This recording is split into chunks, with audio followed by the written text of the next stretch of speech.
You walk into a coffee shop. You glance around for 2 seconds. You pick a table, almost without thinking, and you sit down facing the door. You didn't decide to do that. Your body just did it. And if you go back right now and think about every room you've walked into today, you'll notice you did the exact same thing every single time. Most people assume this is just a preference, a little quirk, something about liking to see what's coming.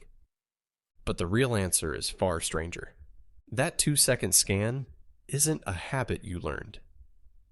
It's a program running underneath your habits.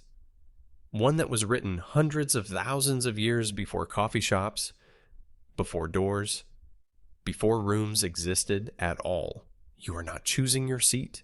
You are reenacting a survival ritual that kept your ancestors alive on the open savanna. And once you understand where it comes from, you'll never walk into a room the same way again. Let's start with what your eyes are actually doing in those 2 seconds. Researchers who study how people move through space have a name for this behavior. It's called environmental scanning, and it happens almost entirely outside your conscious awareness. Your gaze sweeps the exits first. Then it checks for other people. Then it locates the open sightlines, the places where you could see anyone approaching. Only after all of that does your brain register the smaller details, the menu, the music, the smell of coffee. Why would your brain bother to run a full security sweep of a coffee shop?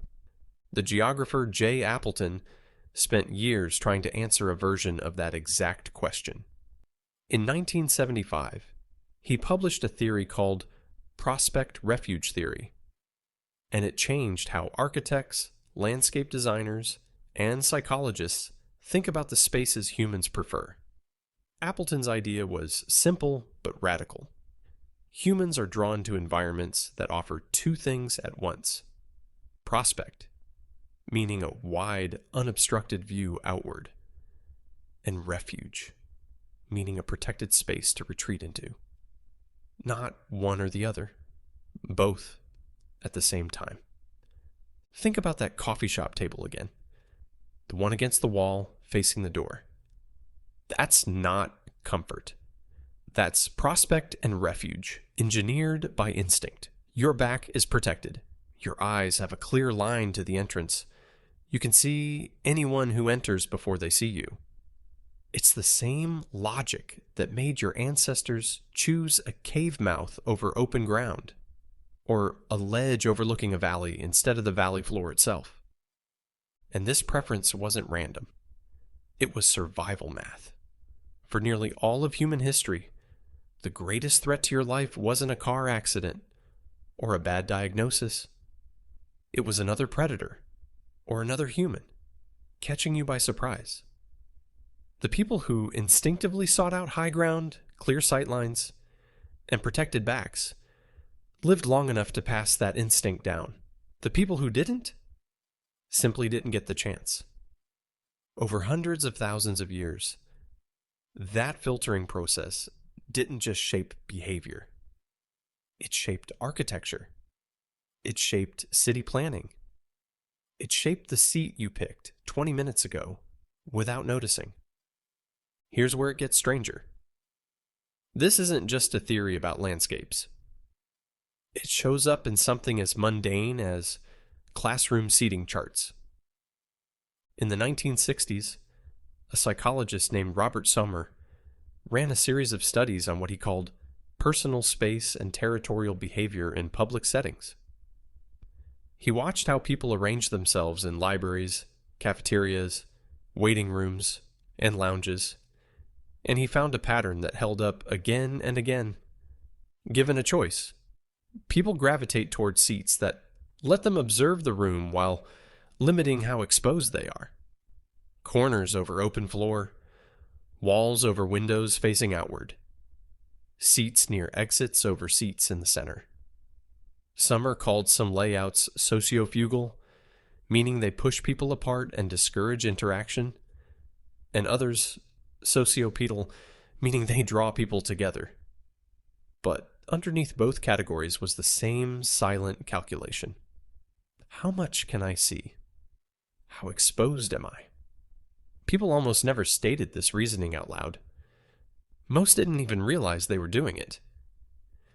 But when Summer asked them afterward why they chose a particular seat, the words, "I don't know. I just liked it there," came up over and over. That's the twist. This isn't conscious strategy. It's not something you were taught by a parent or a self-help book. It's a piece of ancient hardware, quietly making decisions for you, decades before you were born, and you've been crediting it to your own personality this whole time. So why does it feel like a preference instead of an instinct? Because your brain is extremely good at converting old survival logic into modern comfort. The psychologist Gordon Orions proposed something called the Savannah hypothesis to explain a related pattern. Orions found that people across wildly different cultures tend to prefer landscape images that resemble the East African savanna. Scattered trees, open grassland, elevated viewpoints, water nearby. Not jungles, thick with hidden movement. Not flat deserts with nowhere to hide. Something in between. A space you could survive in at a glance. Orions' research suggests this preference isn't cultural. Children raised in cities who have never seen a savanna in their life still rate savanna-like scenes as more pleasant than dense forests or barren plains. That's the signature of something biological, something older than culture, something written into the architecture of your brain long before your brain ever had a chance to learn what a coffee shop even was. Now here's the part that should genuinely unsettle you. This ancient scanning behavior didn't stop when humans stopped living on the savanna. It just changed its targets. Walk into a job interview and you'll do a version of the same scan. Where's the exit? Who else is in the room? Where can I sit that doesn't leave my back exposed to the group? Walk into a party where you don't know anyone, and the first 90 seconds are almost entirely prospect and refuge behavior. Find the wall. Find the person you recognize. Find the clearest read on the whole room before committing to a spot in it. You're not being anxious. You're not being weird. You're running the exact same subroutine your ancestors ran before stepping into unfamiliar grassland. Except now the grassland is a networking event. This even explains something you've probably felt, but never named. Notice how certain rooms feel instantly wrong the moment you walk in, even though nothing bad has happened yet. A hallway with no visible end. A waiting room with your back to the door. An elevator that's a little too crowded. Your prospect-refuge system is flagging the environment before your conscious mind has processed a single detail. That prickling sense of something's off isn't paranoia. It's 400,000 years of pattern recognition trying to protect you from a lion that hasn't existed anywhere near you in millennia. And this is where the modern mirror gets uncomfortable.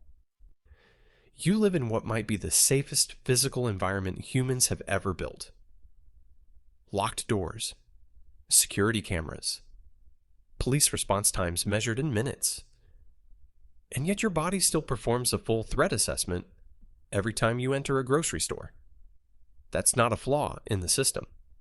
That's the system working exactly as designed, just aimed at a world that no longer needs it the way it used to. Some researchers now argue that this mismatch between an ancient nervous system and a radically safe modern environment is part of why so many people report feeling a low hum of unease, even when nothing is actually wrong. Your body isn't built to register safety. It's built to register threat. and modern life gives it almost nothing real to find. So it keeps scanning anyway. It checks the door. It checks the exits. It checks the strangers. Not because you're in danger, but because checking is the only setting it knows. So the next time you sit down somewhere and realize your back is against the wall, or you feel a flicker of discomfort in a seat with no clear view of the room, don't dismiss it as a quirk. You're not choosing a seat. You're negotiating with a piece of yourself that's older than agriculture, older than cities, older than language itself. It doesn't know the lion is gone. It's still watching the tall grass, waiting, just in case. You walked into that coffee shop today, thinking you picked your seat. You didn't. Something inside you, something built long before coffee shops, before walls, before doors ever existed, picked it for you.